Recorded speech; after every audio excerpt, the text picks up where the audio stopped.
শীতে এই কুয়াশার মধ্যে যখন আপনি আশেপাশে মনোরম প্রকৃতি দেখবেন, তখন আপনার মন অটোমেটিক ভালো হয়ে যাবে। তিনটা নৌকা এক সারিতে বাঁধা, অনেকটা হচ্ছে আপনার পদ্ম ফুল অথবা শাপলা ফুলের পাপড়ির মতো। অস্থির রকম সুন্দর একটা ভিউ। এটা হচ্ছে সেই বিখ্যাত কুখ্যাত তুরাগ নদী। বিখ্যাত এই কারণে, কারণ এই তুরাগ নদীর ইতিহাস অনেক প্রাচীন। এই তুরাগ নদী দিয়েই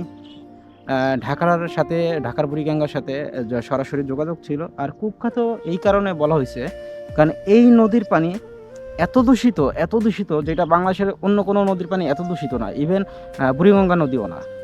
কারণ হচ্ছে এই নদীর আশেপাশে চারিদিকে শুধু কলকারখানা, আর এদের বজ্র এই এত পরিমাণ পড়ে যে এই পানি একমাত্র যখন ভরা বর্ষার মৌসুম থাকে তখনই শুধু হচ্ছে একটু পরিষ্কার থাকে। আর বাকিটার সময় এটাকে নদী বলা যায় না, খালও বলা যায় না, এটাকে সরাসরি ড্রেন বলা যায়। কালো কুচকুচে পানি, আর পানি তো কালো কুচকুচে, ইভেন মাটি পর্যন্ত কালো কুচকুচে মাটি। যেই মাটি আপনি হাতে নিলে আপনার মনে হবে না এটা মাটি, মনে হবে এটা কালো রং।